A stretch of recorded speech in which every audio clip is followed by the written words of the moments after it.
దేవునికి మహిమ కలుగునుగాక. ఆమేన్. పరిశుద్ధ గ్రంథం నుండి వాక్య భాగాన్ని ధ్యానం చేసుకుందాం. సామెతల గ్రంథం 28వ అధ్యాయము.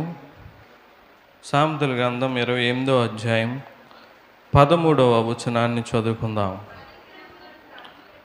అతిక్రమములను దాచిపెట్టువాడు వర్ధిల్లడు, వాటిని ఒప్పుకొని విడిచిపెట్టువాడు కనికరము పొందును.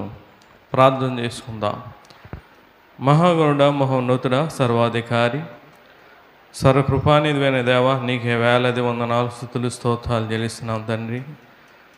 గడిచిన పునరుద్ధానం నుంచి పునరుద్ధానం వరకు మీ రెక్కల చాటు మమ్మల్ని కాచి కాపాడి సజీవులుగా ఉంచి నీ పరిశుద్ధమైన సన్నిధిలో ఉండే అర్హత యోగ్యత మాకు లేకపోయినా నిన్ను ఘనపరచడానికి, నిన్ను మహిమపరచడానికి, నిన్ను ఆరాధించడానికి ఇటు యోగ్యతను మాకు ఇచ్చినందుకు నీకే వందనాలు.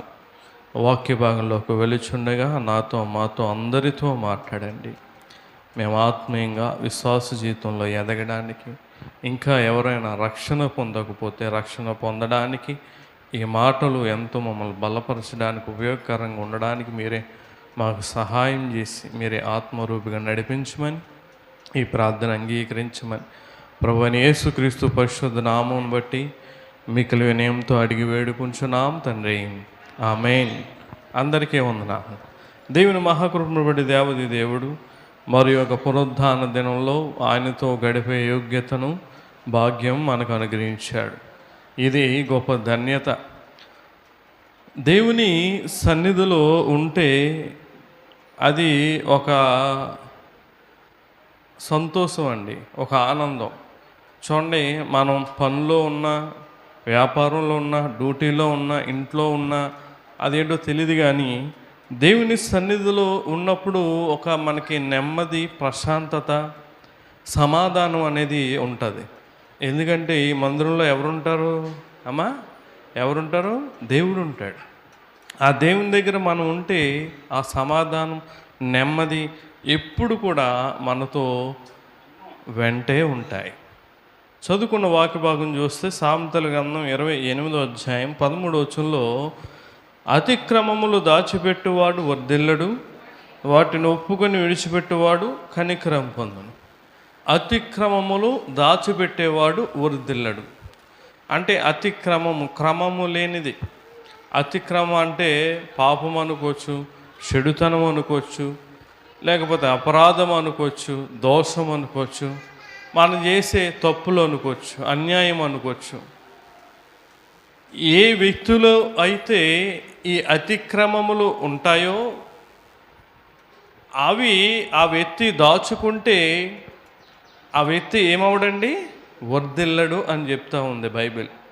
దేవుడు చెప్తున్న మాట, మనం వర్ధిల్లాలి, హెచ్చించబడాలి, ఆశీర్వదించబడాలి, దీవించబడాలి అని అంటే ప్రియులారా, మనం ఆలోచన చేస్తే మనలో ఉన్న వాటిని ఏం చేయకూడదు?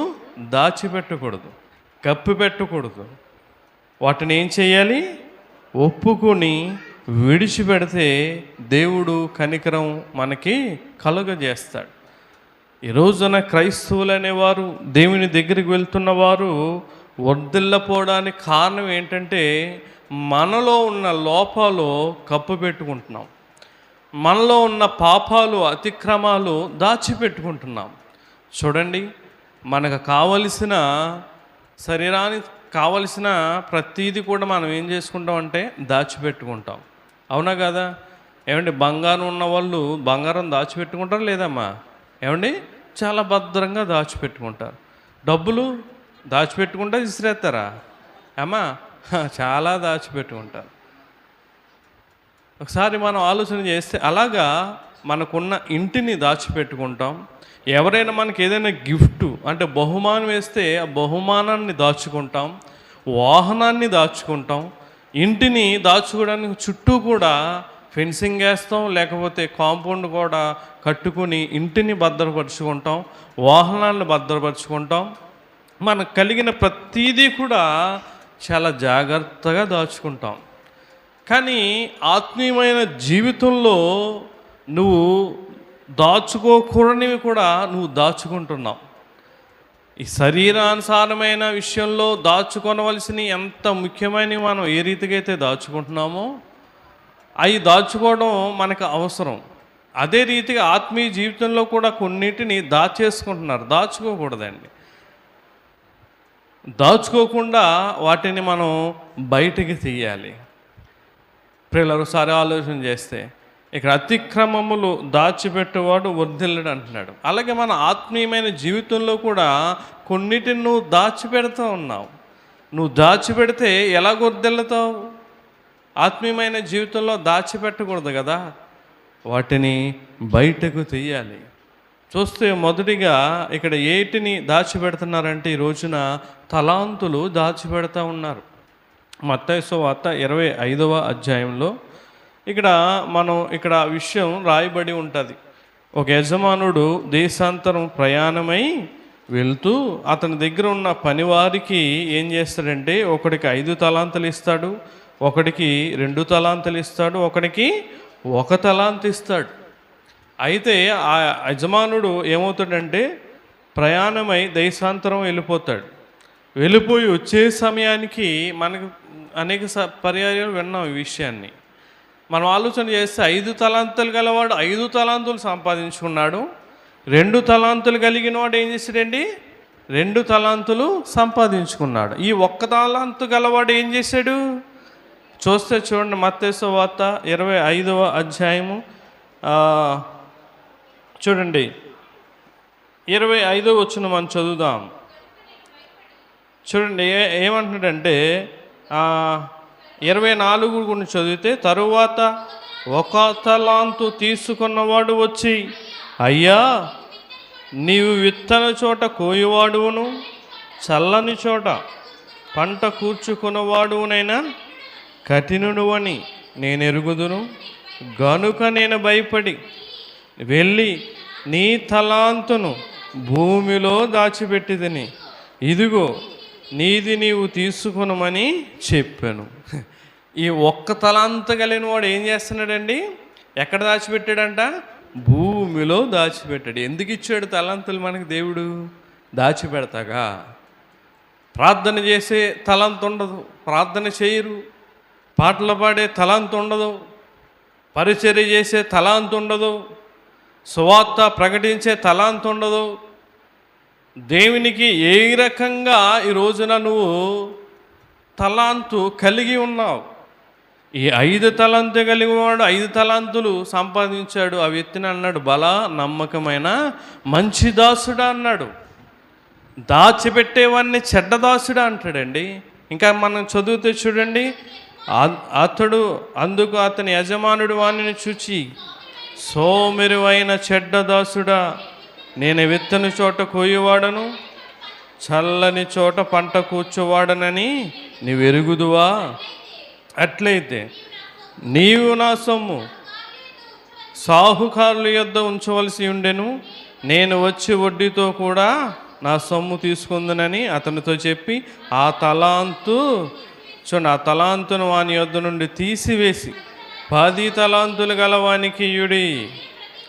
కలిగిన ప్రతివానికి ఇయ్యబడును, అతనికి సమృద్ధి కలుగును. లేనివాని యొద్ద వానికి కలిగినది తీసివేయబడును.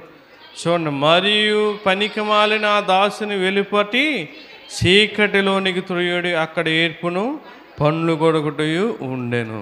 గుర్తుపెట్టుకుని నీకు దేవుడు కొన్ని తలాంతులు ఇస్తూ ఉన్నాడు. నువ్వు ఆ తలాంతుల్ని మూసేసుకుంటున్నావు, దాచిపెట్టేసుకుంటున్నావు. దాచిపెట్టిన వారిని ఏమంటున్నాడు? సోమెరువైన చెడ్డ దాసుడా. ఒకసారి ఆలోచన చేసుకో, దేవుడు నీతో మాట్లాడుతున్నాడు. ఏ తలాంతు నువ్వు కలిగి ఉన్నావు? 1 తలాంతు ఉంటే ఇంకో తలాంతు సంపాదించుకున్నావు. ప్రార్థన చేస్తూ ఉన్నావు, పాటలు పాడే తలాంతు పాటలు కాదు, లేదా స్వార్థ ప్రకటించే తలాంతు, లేకపోతే సాక్ష్యం చెప్పే తలాంతు, పరిచర్య చేసే తలాంతు, దేవుని సన్నిధి ఒక ఆత్మను నడిపించే తలాంతు, రకరకాల తలాంతులు నువ్వు సంపాదించుకోవాలి. కానీ నువ్వు దాచిపెట్టేవారిగా ఉంటే దేవుడు ఊరుకోడండి. ఇక్కడ యజమానుడు కూడా ప్రయాణమై వెళ్ళాడు. మన యేసుక్రీస్తు ప్రభువారు కూడా ప్రయాణమై ఎక్కడికి వెళ్ళాడండి? పరలోక రాజ్యం వెళ్ళాడు. ఆయన కూడా ఏదో ఒక రోజు తిరిగి వస్తాడు. ఏది నీ తలాంతు, ఏది నీకు తలాంతు ఇచ్చాను కదా, ఇచ్చిన తలాంతుని ఏం చేస్తావు అని అడుగుతాడు దేవుడు. ఏం చెప్తావు సమాధానం? నువ్వు మనకు కలిగిన వాటిని అన్నీ కూడా ఎంత చక్కగా భద్రపరుచుకుని దాచుకుంటూ ఉంటాం. మరి దేవుని విషయాల్లో నువ్వు అవి కూడా దాచుకుంటే ఎలాగ మనం వదిలితామండి? దాచుకోకూడనివేమో దాచుకుంటాం, అతిక్రమంలో పాపంలో ఇవన్నీ కూడా దాచకూడని వాటినేమో దాచేస్తూ ఉన్నాం. ప్రియులారా, గుర్తుపెట్టుకోండి, ఇక్కడ 10 తలాంతులు గలవానికి ఆ ఒక్క తలాంతు ఇచ్చేసాడండి. దేవుడు నిన్ను హెచ్చించాలన్నా, బాగు చేయాలన్నా, ఆస్వాదించాలన్నా నువ్వు ఏది కూడా దేవుని విషయాల్లో దాగుకోకూడదు, దాచిపెట్టకూడదు. ప్రియులారా, ఒకసారి ఆలోచన చేయండి. దేవుని విషయాలు వెల్లడి చేయాలి. తలాంతు నిజం ప్రార్థన చేయండి ప్రేరేపించబడిన వాళ్ళంటే వాళ్ళు చేస్తారులే, వీళ్ళు చేస్తారని చూస్తూ ఉన్నారు. అంటే తలాంతు లేదు నీకు. నువ్వు తలాంతును భూమిలో దాచిపెట్టుకుంటున్నావు. ఎప్పుడు చేసేవారే చేస్తారు, ఎప్పుడు పాడేవాడే పాడతారు, పరిచర్య ఎప్పుడు చేసేవారే వాళ్ళే చేస్తారు. సువార్త చేసే తలాంతు లేదు మనకి, పరిచర్య చేసే తలాంతు లేదు మనకి. ప్రియులారా, ఒకసారి ఆలోచన చేయండి. నువ్వు నమ్మకంగా ఉంటేనే కదా, నమ్మకమైన వానికి దీవెనలు మెండుగా కలిగెను. దేవునికి మహిమ కలుగును గాక. నమ్మకముగా ఉంటేనే దీవుళ్ళు అనేవి వస్తాయి. ఈ 5 తలాంతులు గలవాడు, 2 తలాంతు గలవాడు ఆ యజమానుడికి నమ్మకంగా ఉన్నాడు కనుక 5కు 5 వచ్చినాయి, 2కు 2 వచ్చినాయి. ఈ 1 తలాంతు గలవాడు నమ్మకంగా లేకుండా దాన్ని దాచిపెట్టుకున్నాడు కనుక ఆడుకున్నది కూడా ఏమైపోయింది? ఊడిపోయింది. ప్రియులారా, సారా ఆలోచన చేయండి. ఏదో దేవుని సన్నిధికి వచ్చేస్తాం, ఏదో వినేస్తాం, ఏదో కానుకేసి వెళ్ళిపోతాం, అంతే మన పని అని అనుకుంటే మాత్రం జాగ్రత్త. దేవుడు అది చెప్తలేదు. దేవుడు సంఘ సహోదరి సహోదరులకు కొన్ని బాధ్యతలు ఇచ్చాడు. వాటిని మనం కలిగి ఉండాలి, వాటిని మనం నెరవేర్చాలి. అప్పుడే మనకి మెండైన ఆశీర్వాదాలు దీవులని వస్తామండి. ప్రియులారా, ఒకసారి ఆలోచన. కీర్తన అక్కడ ఒక మాట ఉంటుంది చూడండి. కీర్తన గారు 78వ కీర్తన 4వ వచనంలో మనం చూస్తే, యెహోవా స్తోత్రార్హ క్రియలను, ఆయన బలమును, ఆయన చేసిన ఆశ్చర్య కార్యములను దాచకుండా చూడండి వాటిని వారి పిల్లలకు మేము చెప్పేదను అని చెప్తా ఉన్నాడు. దేవుడు మన పట్ల అనేకమైన ఆశ్చర్య కార్యాలు, అద్భుత కార్యాలు, మేలులు, ఆశీర్వాదాలు చేస్తాడండి. వాటిని నువ్వేం చేయకూడదు? దాచకూడదు. ఇక్కడ ఏమంటున్నాడైనా? ఆయన బలమును, ఆయన చేసిన ఆశ్చర్య కార్యములను దాచకుండా వాటిని వారి పిల్లలకు మేము చెప్తామండి. నువ్వు చెప్పాలమ్మా, నీకు చేసిన నీ స్వస్థతను బట్టి, దేవుడు నీకు చేసిన అద్భుతాలు బట్టి, ఆశ్చర్య కార్యాలను బట్టి, మేళ్ళు బట్టి, ఆశీర్వాదాలు బట్టి నువ్వు నీ బిడ్డలకి దాచకుండా చెప్పాలి.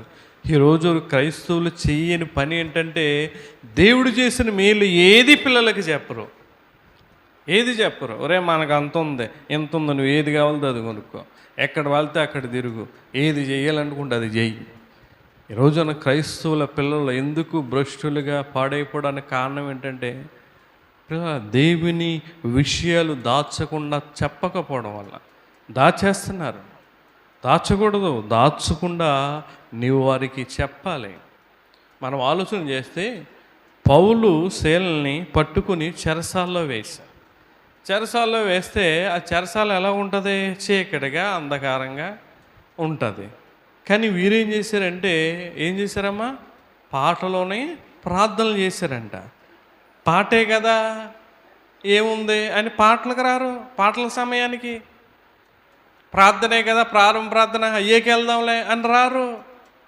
ప్రార్థనలోని పాటలోని ఎంత శక్తి ఉంటుందో తెలుసా? చూడండి, అపోస్తలుల కార్యాలు 16వ అధ్యాయము మనం ఆలోచన చేస్తే 23 నుంచి మనం చదువుకుంటూ వస్తే చూడండి, వారు చాలా దెబ్బలు కొట్టి వారిని చెరసాల్లో వేసి భద్రముగా కనిపెట్టవలనని చెరసాల నాయకునికి ఆజ్ఞాపించిరి. అతడు అట్టి ఆజ్ఞను పొంది వారిని లోపలి చెరసాలలోనికి త్రోసి వారి కాళ్ళకు బొండ వేసి బిగించాను.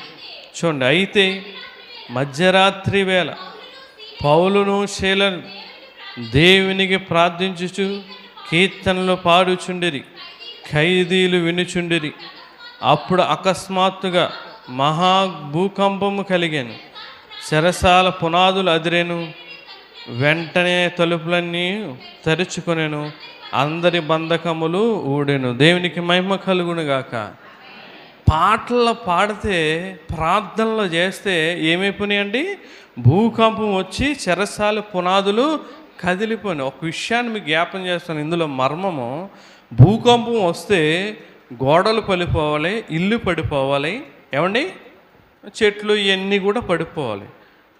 మనం ఆలోచన చేస్తే వారి చేతికున్న బంధకాలు ఎలా ఊడిపోతే, ఏమా ఎలా ఊడిపోతే? భూకంపం వచ్చి ఇలా ఇడిసేస్తుందా?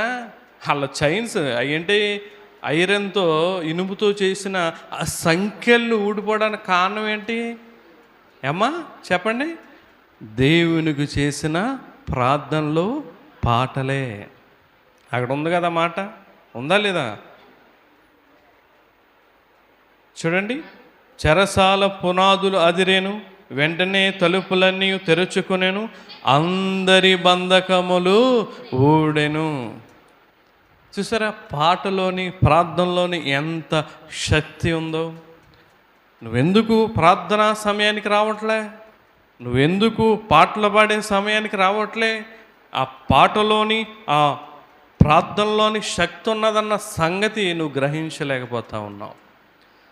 నువ్వు దాచిపెట్టకూడదండి. వీరు చెరసాల పాడేశారు, చీకటిగా ఉంది, ఎందుకులే అని పడుకోలేదు ప్రియులారా. ప్రార్థనలో పాటలో పాడినప్పటికీ ఆ చెరసాలంతా కూడా కూలిపోయింది, వారికి ఉన్న బంధకాలన్నీ కూడా ఊడిపోయినాయి. తలాంతులు దాచిపెట్టుకోకూడదు ప్రియులారా. నువ్వు తలాంతులు దాచిపెట్టుకుంటే ఏమంటున్నాడు దేవుడు? సోమరు అయినా ఎక్కడ భావిస్తాడు? కటిక చీకటిలో. అక్కడ ఏముంటుందంట? పండ్లు కొరుకుటయు ఏడుపును ఉంటాయంట. దేవుడు నీతో మాట్లాడుతాను. మొదటిగా తలాంతులను దాచిపెట్టకూడదు, వృద్ధి చేసుకో, అభివృద్ధి చేసుకో. రెండోదిగా మనం చూస్తే చూడండి, అపోస్తుల కార్యాలు 5వ అధ్యాయము మనం చూస్తే చూడండి, రెండోదిగా దేవునికి ఇచ్చేది దాచుకోకూడదు. దేవుడు నీకు ఇస్తా ఉన్నాడో దేవునికి నువ్వు ఎంత ఇవ్వాలో అంత ఇచ్చేయాలి, అంతే తప్ప దేవునిది నువ్వు దాచుకుంటే అది కూడా మనకి తీవ్రమైన నష్టాన్ని కలగజేస్తుంది. అపోస్తుల కార్యాలు 5వ అధ్యాయం మొదటి నుంచి మనం చదివితే చూడండి, దేవునికి ఇవ్వాలని చెప్పి వీరు పొలం అమ్మారు. చూడండి, అననీయ అని ఒక మనుష్యుడు తన భార్య అయిన సప్పేరతో ఏకమై పొలం అమ్మేను. చూడండి, భార్య ఎరుకునేవాడు దాని వెలలో కొంత దాచుకుని కొంత తెచ్చి అపోస్తుల పాదముల యొద్ద పెట్టాను. ఎంత దాచుకున్నాడంటమ్మా? కొంత. ఈరోజు చాలామంది దేవునికి ఇవ్వవలసింది కొంత దాచుకుంటారు. భార్య తెస్తారు, భర్త పక్కన పడేస్తారు, లేదా భర్త తెస్తారు, భార్యది పక్కన పడేస్తారు, లేకపోతే తల్లిదండ్రులు ఇస్తారు, బిడ్డలు ఎవరు, లేదా బిడ్డలు తెస్తే తల్లిదండ్రులు ఎవరు. గుర్తుపెట్టుకో, నువ్వు కొంత ఇంత దేవునిది దాచుకోకూడదు. నీకు దేవుడు ఇస్తున్నాడు, నీది నువ్వు ఖర్చు పెట్టుకో. దేవుడు నీకు ఎంతైతే ఇస్తున్నాడో అందులో నువ్వు ఖర్చు పెట్టుకో, నువ్వు తిను, నీకు ఏది కావాలితే అది కొనుక్కో, సమృద్ధిగా ఉండు. నీది నీ దగ్గర ఉంచుకో, దేవునిది నీ దగ్గర ఉంచుకోకు. ఇటు వీరు ఏం చేశారు? కొంత దాచుకొని కొంత తెచ్చి అపోస్తుల పాదముల యొద్ద పెట్టాడు. అప్పుడు పేతురు, అననీయ, ఈ భూమి వెలలో కొంత దాచుకొని పరిశుద్ధాత్మను మోసపుచ్చుటకు సాతాను ఎందుకు నీ హృదయమును? నువ్వు కొంత దాచుకోవడం వల్ల ఎవరిని మోసపరుస్తున్నావు అమ్మ? చెప్పండి, ఎవరిని? దేవుణ్ణి. పాస్టర్ గారికి తెలీదు, విశ్వాసులు తెలీదు, కానీ ఎవరో తెలుస్తుంది? దేవునికి తెలుస్తుంది. అని గుర్తుపెట్టుకోండి. నువ్వు చేస్తే ఖచ్చితంగా పూర్తిగా చేయి, సగం సగం పనులు చేయకూడదు. కొంతమంది పనుల్లో ఏం చేస్తారండి? సగం సగం పనులు చేస్తారు. ఏదైనా మనం పనికి పురమాయించుకున్నాం అనుకో, ఏమండి ఏం చేస్తారు వాళ్ళు? ఏ పని అయినా సరే కొంతమంది సగం సగమే, ఇక్కడో సగం, అక్కడో సగం, అక్కడో సగం చేస్తారు. అది మనిషికి తృప్తినివ్వదు. అలాగే మనం కూడా దేవునికి సగం సగం చేయకూడదు. కొంత దాచుకోవడం, ఇంత దాచుకోవడం కాదండి. దేవుడు ఏదైతే చెప్పాడో అది మనం ఖచ్చితంగా చేయాలి. ఇక్కడ కొంత దాచుకుని దేవుణ్ణే మోసపరచాలనుకున్నారు. కింద ఏమైంది? అది నీ యొద్ద ఉన్నప్పుడు నీదే కదా, అమ్మిన పిమ్మట అది నీ వశమై ఉండలేదా? ఎందుకు ఈ సంగతి నీ హృదయంలో ఉద్దేశించుకున్నావు? నీవు మనుషులతో కాదు దేవునితోనే అబద్ధం ఆడితో అని చెప్తా ఉన్నాడు. గుర్తుపెట్టుకుంటా. కొంత దాచుకునేవారు దేవుణ్ణి మోసం చేయాలనుకుంటారు, దేవునితోనే అబద్ధం ఆడాలనుకుంటారు. ఏమైపోయాడు అననీయ? మనం చూస్తే అననీయ మాటలు వినుచునే పడి ప్రాణం విడువగా వినిన వారందరికీ మిగులా భయము కలిగాను. ఆనాడు దేవుడు తప్పు చేస్తే వెంటనే శిక్షించేవాడండి. ఈరోజు మనం ఏ తప్పు చేసినా ఏమి అండవు, కాకపోతే నువ్వు ఆత్మీయ స్థితిలో చచ్చిపోయినట్టే. ఆనాడు శరీరానుసారంగా చనిపోయాడు అననీయ. ఈ రోజున కొంత దాచుకునేవారు అందరూ కూడా ఆత్మానుసారంగా చనిపోయినట్టే. నువ్వు ఆత్మానుసారంగా చనిపోయినప్పుడు మనకేముంటాయి చూడండి, మనం బతికున్నప్పుడే కదండి ఏదైనా తినగలం, ఎక్కడికన్నా వెళ్ళగలం, ఏదైనా కట్టుకోగలం. బతికి లేనప్పుడు మన బట్టలు వేసుకోగలమా? ఏదైనా తినగలమా? ఏదైనా చేయగలమా? ఎక్కడికైనా వెళ్ళగలమా? అలాగే నువ్వు ఆత్మానుసారంగా నువ్వు చనిపోయినప్పుడు నీకు ఏ విధమైన ఆశీర్వాదం, దీవెన అనేది దేవుడు నీకు దయచేయడు. ప్రియరా, మనకి క్రైస్తవునికి కావాల్సిన మొట్టమొదటిగా నువ్వు ఆత్మీయంగా బ్రతికి ఉండడం. కొంత ఇంత దేవుని విషయంలో దాచుకోకూడదు. చేస్తే పూర్తిగా చేయి, లేకపోతే మానేయి. అంతే తప్ప ఏదో చేస్తున్నారు, ఏదో ఇద్దాం, ఏదో మళ్ళీ ఇవ్వలేదని ఉంటుంది సంఘంలో అన్నట్టుగా చేయకు. నువ్వు కొంత ఇంత అలా చేసావు అనుకో, నష్టపోతే నీవే. అననీయ ప్రాణం విడిచి చనిపోడు. తర్వాత సప్పారు వచ్చింది, తనేమన్నా చెప్పిందా? నిజం. మన కింద చూస్తే ఇంచుమించు 3 గంటల సేపటికి అతని భార్య జరిగిన ఎరుకనే లోపలికి వచ్చి, అప్పుడు పేతురు, మీరే ఆ భూమిని ఇంతకే అమ్మితరా? నాతో చెప్పమని అడిగాను. అందుకు ఆమె, అవును ఇంతకే. అక్కడ పేతురు గారు ఆమెను అడిగాడంటే ఆమె ఏమనుకోవాలి? ఏంటి ఇచ్చినప్పుడు తీసుకుని ఊరుకుండకుండా పేతురు గారు ఏంటి మళ్ళా కూర్చుని అడుగుతున్నాడంటే, ఇది ఇంతకే అమ్మ అన్నది ఈయనకి ఏదో తెలిసిపోయి ఉంటుంది. ఎందుకంటే వేల ఎక్కువే వస్తుంది, ఇది తక్కువ రాదు. ఈయనకి అర్థమైపోయి అడిగాడన్న జ్ఞానం కూడా సప్పెరకు లేదు, అననీయకు కూడా లేదు. అరే ఎలా అడుగుతున్నాడు ఏంటి? అవును ప్రభు, తప్పు అయిపోయింది, నేను ఇంతకే అమ్మను కొంత దాచేసుకున్నానంటే అక్కడితో పోయేదండి.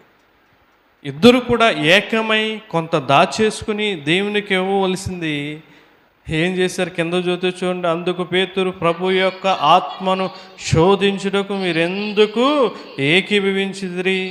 ఇదిగో నీ పెనిమిటి పాతి పెట్టిన వారు పాదముల వాకిటినే ఉన్నవి, వారు నిన్నును మోసుకొని పోదురని ఆమెతో చెప్పాను. వెంటనే ఆమె అతని పాదముల యొద్ద ప్రాణము విడిచింది. ఆ దాచుకున్నది ఏమైపోయింది? ఎవరు సొత్తు అయిపోయింది? ప్రియులారా, దేవునిది నువ్వు దాచుకుంటే నీది కూడా అలాగే అయిపోతాయి. ఎందుకు దేవుడు ఇంత క్లియర్గా మనతో మాట్లాడుతూ ఉన్నాడంటే ప్రియులారా, అర్థం చేసుకోండి. నువ్వు దాచుకుంటే వదిలినావు. దేవునికి ఇచ్చేయాలి. గుర్తుపెట్టుకోండి, నాది మీ దగ్గర ఉన్నా, మీది నా దగ్గర ఉన్నా అది ఏమవుద్దండి? ఏమొద్దమ్మా? దొంగతనం అవుద్ది. అవునా కదా? నాది మీ దగ్గర ఉండకూడదు, మీది నా దగ్గర ఉండకూడదు. అలా ఉంటే ఏమవుతుంది? దొంగతనం అవుతుంది. కొంతమంది పిల్లలు పక్కింటికి అక్కడికి వెళ్తారు, తెచ్చేస్తారు ఏదో ఒకటి, గిన్నె లేకపోతే ఏదో ఆడుకుని ఏయో. అది వాళ్ళదన్న సంగతి నీకు తెలుసు, కానీ తెలుసుకుండా ఏం చేయు, ఏం మాట్లాడు. వాళ్ళు ఎప్పుడన్నా వచ్చి, ఏంటి ఈ గిన్నె నీ దగ్గర ఉందేంటి, ఈ ఆడుకునేది బాల్ నీ దగ్గర ఉందంటే, మర్చిపోయాను మొన్నాడు అనుకోకుండా తెచ్చేసాడు అని చెప్తావు. ఎంత శాపమో తెలుసా నీకు అది? నీది నువ్వు దాచుకో, పక్కోళ్ళది మనం దాచుకోకూడదు. పక్కోళ్ళది మన దగ్గర ఉంటే అది దొంగతనం అవుద్ది. దొంగలో దేవుని రాజ్యానికి వారసులు గారుగా. చూడండి, 1 కొరింథీ పత్రిక 6వ అధ్యాయం 9, 10 వచనాల్లో ఇక్కడ పౌలు గారు ఏం చెప్తా ఉన్నాడు? 1 కొరింథీ పత్రిక చదువుదాం. 6, 9, 10. అన్యాయస్తులు దేవుని రాజ్యమునకు వారసులు కానేరని మీకు తెలియదా? చుండు మోసపోకుడి, జారులైనను, విగ్రహారాధకులైనను, వ్యభిచారులైనను, ఆడంగితనము గలవారనైనను, పురుష సంయోగులైనను, చూడండి, దొంగలైనను, లోబులైనను, త్రాగుబోతులైనను, దోషకులైనను. ఎవరమ్మా? ఎవరు చెప్పండి అందరూ? దోచుకొని వారు. ఎవరిదే చెప్పండి? ఎవరిదే? దేవునిది. దోచుకునేవారు ఎక్కడికి వెళ్ళరు? దేవుని రాజ్యమునకు వారసులు కానేరు. మనం ఈ భక్తి, ఈ విశ్వాసం, ఈ శ్రమ ఇదంతా కూడా ఎందుకంటే ఆ దేవుని రాజ్యంలో వారసత్వం సంపాదించుకోవడానికి. మరి అక్కడ వారసత్వం ఎట్లా వస్తుంది? నువ్వు ఇక్కడ దాచుకుంటా ఉంటే దేవుని అక్కడ దాచుకోవాలి. నువ్వు ఎక్కడ? పరలోకంలో.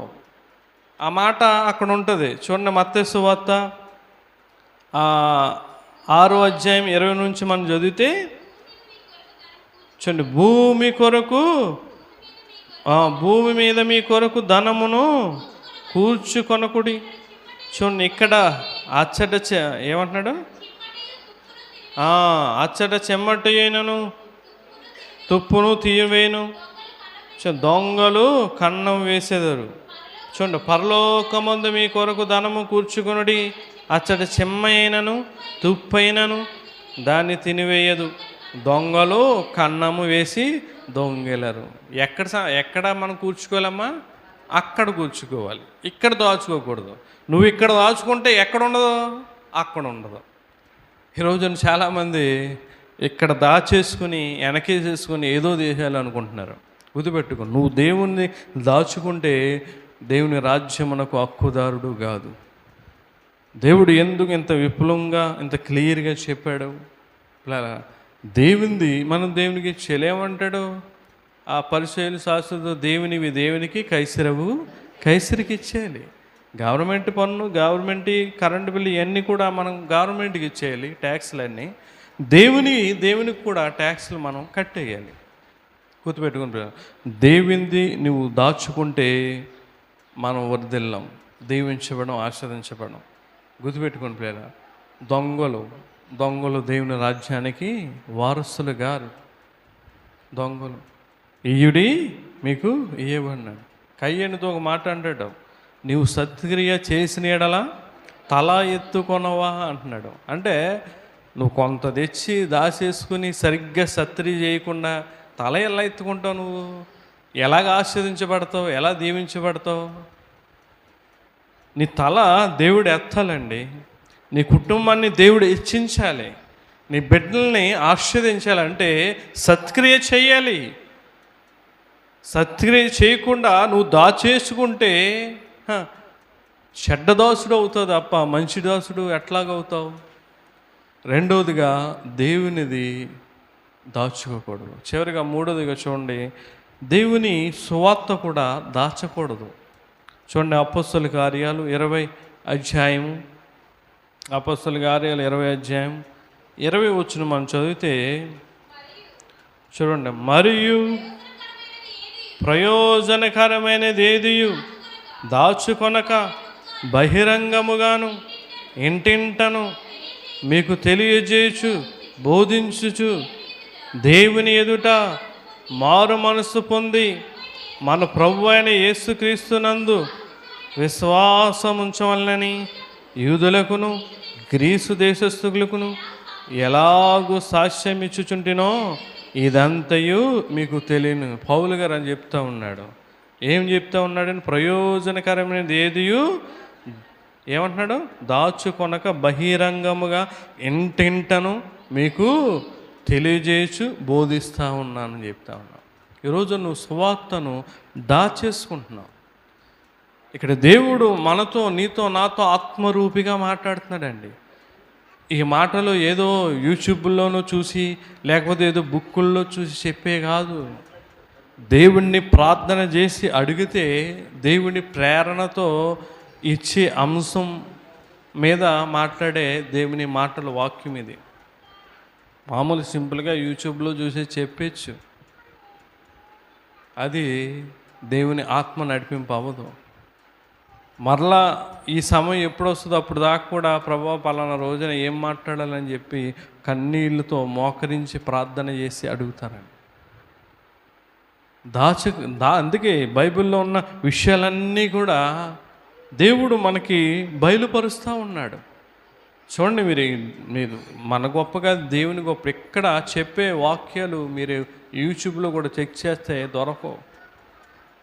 దేవుని ఆత్మ నడిపింపులో ఉన్న మర్మాలండి, గూఢమైన వాక్యాలు మనతో తెలియజేస్తూ ఉన్నాడు. ఈ రోజున నీకు కూడా దేవుడు తెలియజేస్తున్నప్పుడు నువ్వు దాచేస్తున్నావు, చెప్పడం లేదు. ఒక వ్యక్తికి చెప్పు, పోనీ యూట్యూబ్లో పెట్టేది ఏదన్నా ఎవరికన్నా సెండ్ చేస్తావా అంటే నీకు అనవసరం. అది నువ్వు దాచేసుకుంటావు. ఇటువంటి అవకాశాన్ని దేవుడు కలిగిస్తే అది కూడా ఉపయోగించుకోరు. యేసు గారు అలాగే యూట్యూబ్లో పెట్టే వాక్యాలు ఆ సత్యనారాయణ గారికి పంపించేవాడు. అక్కడ వాక్యం బాగుంటలేదండి, చైతన్యంలో ఏంటి ఎక్కడికి వెళ్ళాలంటే ఆయన వాక్యం పంపుతూ ఉంటే విన్నప్పుడు బాగున్నది, నాకు నచ్చిందని చెప్పి ఆయన వచ్చాడు. ఆయన వచ్చిన నెలకి తన భార్యను, తన కుమార్తెను, తన మేనల్ని కూడా తీసుకుని వచ్చాడు. అక్కడ బాగుందిరా, అక్కడ బాగుంది అని చెప్పి చూడండి, అతను పంపడం వల్ల అది కూడా ఒక సువార్తేనండి. నువ్వు దాచేస్తూ ఉన్నావు. పబ్లిసిటీ కోసమో లేకపోతే వ్యూస్ కోసమో ఈ వీడియో తీసి పెట్టట్లేదండి. జాగ్రత్తగా వినండి. పబ్లిసిటీ కోసమో వ్యూస్ కోసమో ఏట్ల కోసమో కాదు. అలాగైతే నా వాట్సాప్ గ్రూప్లో చాలా గ్రూప్స్ ఉన్నాయి. నా వాట్సాప్ గ్రూప్లో క్రిస్టియన్ సంబంధించిన, పార్సల్ సంబంధించి చాలా ఉన్నాయి. నేను వ్యూస్ కోసమో లేకపోతే దేనికోసమైతే నేను అందులో పెడేస్తాను. పబ్లిసిటీ కోసం అయితే అస్సలు ఎప్పుడు ఏం పెట్టను. ఓన్లీ మన సంఘస్థులు పంపిస్తాను అంతే, స్టేటస్ పెడతాను. ఎవరన్నా విని రక్షణ పొందుతారండి. ఈరోజు ఆ కుటుంబం వచ్చింది, ఈ రక్షణ మార్గాన్ని తెలుసుకుంది. ఒకవేళ ఆయన పంపకుండా దాచేస్తే ఆ కుటుంబం ఇక్కడికి రాకపోను. ఈరోజున నీవు కూడా అదే రీతిగా దాచేస్తున్నావు దేవుని సువార్తను, దేవుని విషయాలు, దేవుని కార్యక్రమాలు, దేవుని అద్భుతాలు. ఇక్కడ ఆయన ఏమంటున్నాడండి, ప్రయోజనకరమైనది ఏదియు దేవుని దగ్గరకు వస్తాం. మన ప్రయోజనం అండి, దేవుని దగ్గర ఉండడం మనకు ప్రయోజనకరం. ఈ ప్రయోజనకరమైన విషయాన్ని నువ్వు దాచేస్తూ ఉన్నావు. గుర్తుపెట్టుకో, దేవుడు నిన్ను లెక్క అడుగుతాడమ్మా. కీర్తనగాడు అంటాడు, 96వ కీర్తన 2వ వచనంలో ఒక మాట ఉంటుంది. ఆయన చదవమ్మా. యెహోవా మీద పాడుడి, ఆయన నామమును స్తుతించుడి. చూడండి, అనుదినము ఆయన రక్షణ సువార్తను ప్రకటించుడి. దేవునికి మహిమ కలుగును గాక. అనుదినము చేయవలసిన పని ఏంటి అమ్మ? ఏంటి? రక్షణ సువార్తను ప్రకటించడం. అనుదినం మనం ఖచ్చితంగా ఉదయం లేకగానే బ్రష్ చేసి, టీ తాగి, టిఫిన్ తిని, మధ్యాహ్నం భోజనం చేసి అనుదినం ఖచ్చితంగా చేస్తున్నాం. ఏది కూడా టైం లేకుండా చేయం. అన్నీ కూడా కరెక్ట్గా చేసుకుంటాం. అయితే హెల్త్లో ఏదైనా తేడా వచ్చేస్తుంది. అలాగే ఆత్మీయ జీవితంలో కూడా అనుదినం చేయవలసిన పని కూడా ఉంది. ఏంటి? రక్షణ సువార్తను ప్రకటించడం. నువ్వు దేవునికి రక్షణ సువార్తను ప్రకటించా. అన్యజనులకు, రక్షణ పొందని వారికి దేవుని గురించి రక్షణ సువార్తను దాచకుండా ప్రకటించా. అపోస్తులైన అపోస్తులు ఏం చేశారు? పేతురు గారు వెళ్ళొచ్చిన అపోస్తుల కార్యాలు 2వ అధ్యాయము 42వ వచనంలో ఏం చేశారంటే వాళ్ళు, అమ్మ చూడండి, వీరు అపోస్తుల బోధల యందును, సహవాసమందును, రొట్టె విరుచుడి యందును, చూడండి, ప్రార్థన చేయుట యందును ఎడతెగక ఉండిరి. వీరు ఏం చేస్తూ ఉన్నారంట? అపోస్తుల బోధ యందును, రొట్టె విరుచుట యందును, సహవాసమందును, ప్రార్థన చేయుట యందును ఎడతెగక ఉన్నారంట. నువ్వు దేవుని సువార్తను ప్రకటించడం దాచకూడదు. వీటికి ఎంత నోరు పెగిల్చుకుని చెప్తావు. మొన్న ఎలక్షన్లకు ముందు ఈ పార్టీకి ఓటేయండి, మా పార్టీకి ఓటేయండి అని గింజేసుకుని చెప్పేసి చాలామంది గొంతులు కూడా పోయినాయి తెలుసా. ఆ ఎలక్షన్లో అయిన తర్వాత అరిసి మాట్లాడి మాట్లాడి గొంతులు కూడా పోయినాయి. దేవుని కొరకు ఏ రోజైనా గొంతు పోయిందనేది? దేవుని కొరకు ఏ రోజైనా నీది తేడా వచ్చిందా? రాదు. దేవుని కొరకు మనం కష్టపడం కదా, దేవుని కొరకు ఎంత శ్రమపడం. అన్నీ అనుకూలిస్తే, అన్నీ వీలుగా ఉంటే ఏదో దేవుని దగ్గరికి వస్తాం. గుర్తుపెట్టుకు ప్రియులారా, దేవుడు చెప్తా ఉన్నాడు, దేవుని సువార్తను దాచేవాడు. చివరిగా మనం చూస్తే కీర్తన 40వ కీర్తన చూడండి. 40వ కీర్తన 9, 10 వచనాలు చదువుదాం. ఏమంటారు? నా పెదవులు మూసుకొనక మహాసమాజములో నీతి సువార్తను నేను ప్రకటించుచున్నానని నేనంటిని. యెహోవా, అది నీకు తెలిసే ఉన్నది. చూడండి, నీ నీతిని నా హృదయములో నుంచుకొని నేను ఊరకుండలేను. చూడండి, నీ సత్యమును నీ రక్షణను నేను వెల్లడి చేసి ఉన్నాను. చూడండి, నీ కృపను నీ సత్యమును మహాసమాజమునకు తెలుపుగా నేను వాటిని మరుగు చేయలేదంటే అర్థం ఏంటి చెప్పనమ్మా? దాచలేదు అంటున్నాడు కీర్తనగాడు. ఒక రాజు చెప్తున్న మాట, ఒక రాజ్యాన్ని పరిపాలిస్తున్న ఒక రాజు, అతనికి తీరిక ఉండదు, ఖాళీ ఉండదు. అతను చెప్తా ఉన్నాడు ఏమని? నేను నీతి సువార్తను ప్రకటిస్తా ఉన్నాను, నా పెదవులు మూసుకోలేదు, మహాసమాజంలో నీతి సువార్తను నేను ప్రకటిస్తున్నానని చెప్తా ఉన్నాడు. ఈ రోజున ప్రయాణంలో సువార్త ప్రకటించు, పనిలో సువార్త ప్రకటించు, డ్యూటీలో సువార్త ప్రకటించు, ఎక్కడ కూడా నువ్వు సువార్త ప్రకటించు. అంటే నీకు నామోసిగా ఏదో సిగ్గుగా అనిపిస్తుంది. ఏంటో ఎదుటివారు ఏమనుకుంటారో, చిరాకు పడతారేమో, ఆపని అంటారేమో. సిగ్గుపడకూడదు పిల్లలు. ఇది దేవుని మాటలు. నువ్వు ఆ రీతిగా ప్రకటించినప్పుడే దాచుకోకుండా దేవుడు మేలు అనేది, దీవెన అనేది, ఆశీర్వాదం అనేది కలగజేస్తాడు. యెహోవా, అది నీకు తెలిసే ఉన్నది. నీ నీతిని నా హృదయములో నుంచుకొని నేను ఊరకుండలేదు. నీ సత్యమును నీ రక్షణను నేను వెల్లడి చేసి ఉన్నాను. అంటే బయట పెట్టానని చెప్తా ఉన్నాను. నీ కృపను నీ సత్యమును మహాసమాజముకు తెలుపక. సత్యం అంటే ఏంటమ్మా? వాక్యము. అంటే వాక్యాన్ని ఏం చేస్తానంట? మహాసమాజమునకు తెలుపక నేను వాటిని మరుగు చేయలేదంటున్నాడు దేవుడు. ఈరోజు నీతో నాతో అందరితో మాట్లాడాడు. దేవుని సువార్తను దాచిపెడుతున్నావా? ఆ ఒక్క తలాంత కలిగిన వాడు ఎలాగైతే భూమిలో దాచిపెడతా ఉన్నాడో అదే రీతిగా నువ్వు దాచిపెడుతున్నావా? దేవుడు తిరిగి వచ్చినప్పుడు లెక్క అడుగుతాడు. ప్రతి ఒక్కరిని అడుగుతాడండి, ప్రతి ఒక్కరిని. మనం ఆలోచన చేస్తే ఒక విషయాన్ని జ్ఞాపకం చేస్తాను. సేవకుడు సేవ ప్రారంభంలో పరిస్థితులు సరిగ్గా లేకపోయినా, కొంతకాలానికి చిన్న సేవ అయినా పెద్ద సేవ అయినా ఏ సేవ అయినా ఆ సేవకుడు బాగుంటాడండి. అతను బత్తుతో చేసినా బత్తి లేకుండా చేసినా ఎలా చేసినా కారణం ఏంటో తెలుసా? అతడు నిత్యము దేవుని సువార్తను ప్రకటించడం వల్ల. ఈరోజున ఆ గొప్ప భాగ్యాన్ని ఈరోజున సంఘ బిడ్డలైన సహోదరి సోదరులు దుర్వినియోగం చేసుకుంటూ ఉన్నారు. ఒక భక్తుడు చెప్పాడు, సువార్త ప్రకటించడం అనేది దేవుని ఐశ్వర్యం అంట. ఏంటమ్మా? దేవుని ఐశ్వర్యం. సువార్త ప్రకటించడం అనేది అంటే నీవు దేవుని సువార్త ప్రకటిస్తే నీ వెంట ఏముంటుంది? దేవుని ఐశ్వర్యం ఉంటుందంట. లోకంలో ఐశ్వర్యమే చూస్తాం మనం, లోకంలో ఉన్న బంగారమే చూస్తాం. మరలా ఇంకో కరోనా వస్తే ఆ బంగారం దానం ఏది మనల్ని ఏం చేయదు.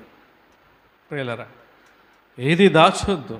తలంతులు కానీ, దేవునికి ఇచ్చేది కానీ, దేవుని సువార్త కానీ నువ్వు ఏమన్నాడు? అతిక్రమములు దాచిపెట్టేవాడు. మరి దేవుని దాచిపెడితే ఎలా వద్దెళ్తావు? దేవుని ఏవి దాచకుండా వాటిని వెల్లడి చేద్దాం, ప్రకటిద్దాం. సువార్తను ప్రతి ఒక్కరికి తెలియజేద్దాం. దేవుని ద్వారా దైవాశీర్వాదాలు పొందుకుందాం. అట్టి కృప మీ అందరికీ తోడే ఉండును గాక. ఆమేన్. ప్రార్థన చేసుకుందాం. విత్తబడిన మాటలు బట్టి ఒక నిమిషం దేవుణ్ణి అడగండి. మనకు కలిగిన వాటినన్నిటిని కూడా చాలా జాగ్రత్తగా భద్రపరుచుకుంటాం, దాచుకుంటాం. ధనము కావచ్చు, బంగారం కావచ్చు, ఇల్లు కావచ్చు, పొలము కావచ్చు, వస్తువులు కావచ్చు, బహుమానాలు కావచ్చు, వాహనాలు కావచ్చు, రకరకాల మన కలిగిన వాటిని ఏది కూడా అది మనల్ని మనం రక్షించదండి. మరి దేవుని ఆత్మీయమైన విషయంలో, ఆత్మీయమైన జీవితంలో దాచకూడని వాటిని కూడా నువ్వు దాచేస్తూ ఉన్నావు. మన కలిగిన వాటిని దాచుకోవడానికి కారణం ఏంటి? అది మనకు ఉపయోగపడుతుంది. మరి ఈ ఉపయోగకరమైన వాటిని నువ్వు దాచేస్తే దేవుడు మనకి ఎలాగ ఉపయోగపడతాడు? వీటిని దాచకూడదు, అతిక్రమంలో దాచిపెట్టుకోకూడదు. ఈ రోజున మనం వాటిని దాచిపెట్టుకొని వీటిని కూడా దాచేస్తూ ఉన్నాం. నువ్వు వాటిని విడిచిపెట్టినప్పుడే వీటిని కూడా దాచవు. మొదటిగా తలాంతులను దాచిపెట్టకూడదు. తలాంతులు సంపాదించుకోండి. తలాంతులు లేని వాడిని దేవుడు అంటున్నాడు సోమరువైన చెడ్డ దోసుడు అంటున్నాడు. నిన్ను కట్టిక చీకటిలోకి పంపుతాడంట. అక్కడ ఏడుపుడు పళ్ళు కొరుకుటే ఉంటుందంట. రెండవదిగా ప్రేలరా, దేవునిది దాచకూడదు. దేవుడు నీకు ఇస్తున్నాడు, అడుగు, ఇంకా ఇస్తాడు. ప్రభువా నాకు ఇది సరిపోవడం లేదు, నా కుటుంబాన్ని పోషించుకోవడానికి కానీ నా అవసరాలు తీర్చడానికి కానీ నాకు సరిపోవట్లేదు, ఇంకా ఇయ్యి అని అడుగు ఇస్తాడు. అంతే తప్ప దేవునిది దాచుకోకు, పక్కన పెట్టేసుకోకు. చాలామంది ఇలాగ చేస్తున్నారు, సరిపోక అయ్యో చల్లి నెల ఆపేద్దాం, ఆ నెల ఆపేద్దామని. వద్దు ప్రియులారా. మూడవదిగా దేవుని సువార్తను దాచొద్దు. నువ్వు దేవుని సువార్తను దాస్తున్నావు అంటే, సువార్త అంటే దేవుడే. దేవుని దాస్తే మనకి దేవుని ఆశీర్వాదాలు అసలు ఎట్లా వస్తాయి ప్రియులారా? దేవుని దాచొద్దు, ప్రకటిద్దాం. మరుగు చేయకుండా దేవుని సువార్తను ప్రకటించి అనేక మందిని దేవుని వైపు తిప్పుదాం. ప్రార్థన చేసుకుందాం. మహాగౌడ, మహోన్నతుడా, సర్వాధికారి, సర్వకృపానిధివైన దేవా, నీకే వందనాలు. ఈ ఉదయకాలమందు ప్రభా మాతో బైబిల్లో ఉన్న గూఢమైన వాక్యాలు, మర్మాలు మాకు బయలుపరిచారు. మేము వేటిని దాచకూడదో, వేటిని దాచాలో మాకు క్లియర్గా మాకు తెలియజేశారు. నీ ఆత్మీయమైన మా ఆత్మీయమైన జీవితంలో మేము గనుక ఈ ఆత్మీయమైన విషయాలు దాచకుండా బహిరంగంగా మహాసమాజంకి మరుగు చేయకుండా ప్రకటించడానికి, బయలు పెట్టడానికి మీరే మాకు సహాయం చేయమని ఈ మాటలను బట్టి మేము ఎంతో బలపడి ఆత్మీయంగా నీ విశ్వాస జీవితంలో ముందుకు కొనసాగడానికి మీరే మాకు సహాయం చేసి నడిపించమని ప్రార్థన అంగీకరించమని ప్రభు అయిన యేసుక్రీస్తు పరిశుద్ధ నామాన్ని బట్టి మిక్కిలినంతో అడిగి వేడుకుంటున్నాం తండ్రి. ఆమేన్. అందరికీ వందనాలు.